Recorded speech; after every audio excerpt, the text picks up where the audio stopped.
저한테 와서 그러거든요. 그 남편이 집은 준대요. 그럼 저는 어머 그래요? 잘 됐네요. 얼른 받으세요. 완변하기 전에 그러거든요. 이혼 소송에서 제일 중요한 거는 재산 분할이거든요. 저희가 재산 분할을 다뤄보면 이 재산 분할에 관한 남자와 여자의 생각이 완전히 달라요. 동상이몽. 딱 이 말이 맞거든요. 재산 분할에 대한 남녀의 동상이몽. 오늘 소개해 드릴게요. 안녕하세요. 변호사의 탈을 쓴 상담사 이혼 본색의 조변입니다. 이혼 소송을 해보면은요, 부부가 살기는 같이 사는데 생각이 진짜 달라요. 어떨 때는 야 20년 동안 같이 사신 분들 맞아? 뭐 이런 생각할 때 많거든요. 제일 다른 게 뭐냐면 재산 분할에 관한 생각이거든요. 재산 분할에 관해서 기본적으로 어떻게 생각하냐면 이 남편이고 아내고 간에 저 재산은 내 거야 라고 생각하는 경우가 많이 있습니다. 아니면 백보양보해서 다 내 건 아니더라도 내가 더 가져야 돼. 뭐 이런 생각을 많이 하거든요. 서로 이 동상이몽 하는 거예요. 재산 분할에 대한 남자들의 동상이몽 제가 먼저 얘기해 볼게요. 젊은 세대는 좀 나은데 중년 이상의 남자들은 이제 재산 분할하면서 제가 설명을 하거든요. 기여도에 따라서 재산을 분할해 줘야 한다. 그러면 바로 이렇게 나옵니다. 기여한 게 없다는 거예요. 왜 기여한 게 없어요? 그랬더니 아니 내가 밖에 나가서 다 벌었지. 자기는 집에서 맨날 애들하고 놀기나 했지. 한 게 뭐 있냐 이거죠. 내 덕에 편하게 놀고 먹었는데 뭐 이런다고 재산까지 분할해 줘야 되냐. 내가 받아야 된다 이러시거든요. 받아야 된다. 그래서 엄청 화를 내세요. 집에서 살림하고 애 키우고 또 뭐 시댁에도 가고 다른 사람들과의 관계도 하고 자 이런 거는 다 돈을 직접적으로 안 보니까 기여라고 생각을 안 하는 거예요. 물론 집 바깥에 나가서 돈 버는 거 힘듭니다. 저도 힘들어요. 전 두 가지 다 하거든요.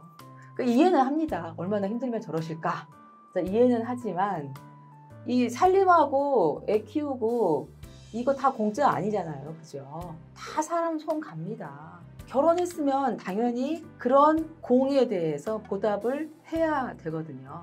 이거를 이제 법률적으로는 재산의 유지에 기여했다. 이렇게 얘기하거든요. 가사노동을 하지 않았으면 그만큼 사람 손을 썼겠죠. 그죠? 인건비가 나갔겠죠. 그러니까 유지에 기여한 거다. 이렇게 얘기를 합니다. 그러니까요. 재산 분할할 때 기여라고 하는 게 꼭 밖에서 돈 벌어와야만 기여한 거 아니거든요.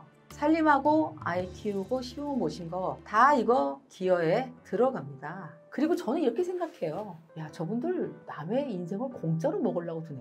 사실 이런 생각이 좀 들거든요. 어른이 되면 애정이 공짜가 아니에요. 애정을 공짜로 받을 수 있는 건 어렸을 때 미성년자일 때 부모한테 받는 애정만 공짜고 그 다음에 어른이 돼서 가지는 모든 애정은 내가 거기에 대한 대가를 지불을 해줘야 됩니다.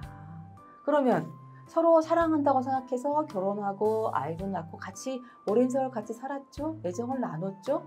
그거를 대가를 지불 안 하시려고 하면 어떻게 돼요? 그래서 저는 이렇게 생각해요. 살아주면 그냥 기여다. 이분들이 막 복잡하게 얘기하시거든요. 아니 돈 벌어온 것도 없고 이것도 내가 했고 저것도 내가 했고 이 재산도 부모한테 내 부모가 준 거고. 그러면 제가 그래요. 선생님 인생을 나눠줬잖아요. 자기 인생을 선생님한테 드렸잖아요. 아내분이. 바로 그게 기여예요. 살아준 게 기여예요.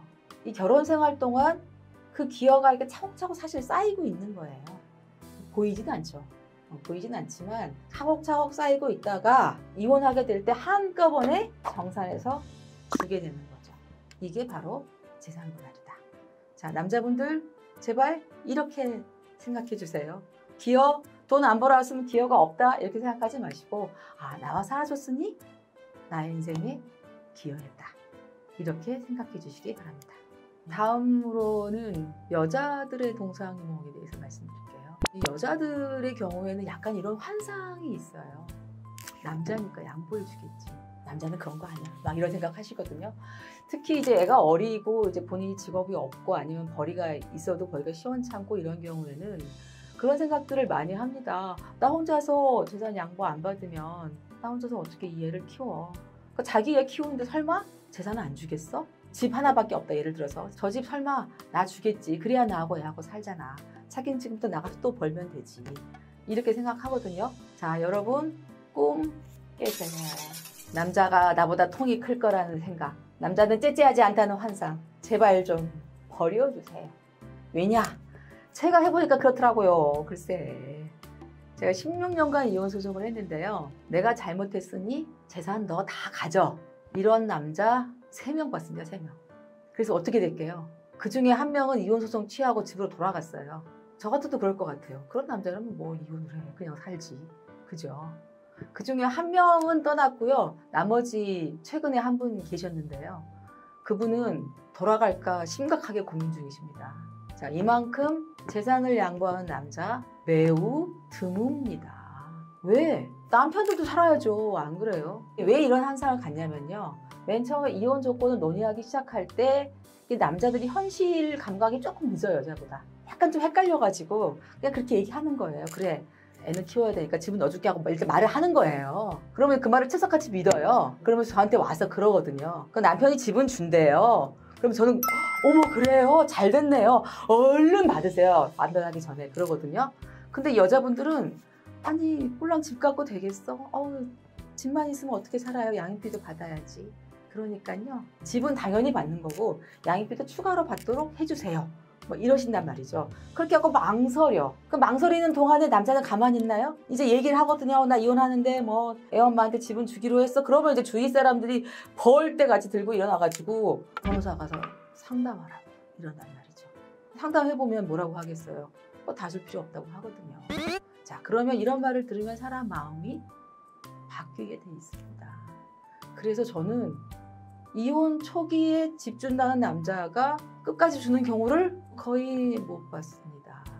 남자라고 해도요 비슷해요. 여자들이랑 이제 다 먹고 살기 힘들고요. 이혼하면 다 각자 살아야 되고요. 재산은 내가 뭐 많아야 반밖에 못 받는다는 사실을 인식하고 양육비는 각자 월급 비율대로 받는다는 거 알고 나서 이혼을 결정합시다. 독립적으로, 주체적으로. 남편이 나를 봐주겠지. 내가 아이를 키우니까 봐주겠지. 이런 생각은 이제 금물입니다. 그런 시대는요 지나갔어요. 그리고 다시 안 옵니다. 이혼하면서 누구나 돈 많이 받고 싶어 합니다. 살려면 당연히 돈이 필요하잖아요. 또 재산보다 내가 더 많이 받았다 이렇게 되면 왠지 내가 이긴 것 같아요. 그래서 기분이 좋아지거든요. 하지만 그게 내 마음대로 되지는 않습니다. 그러니까 재산분할의 기본 원칙을 이해하시고요. 정확하게 판단하시기 바랍니다.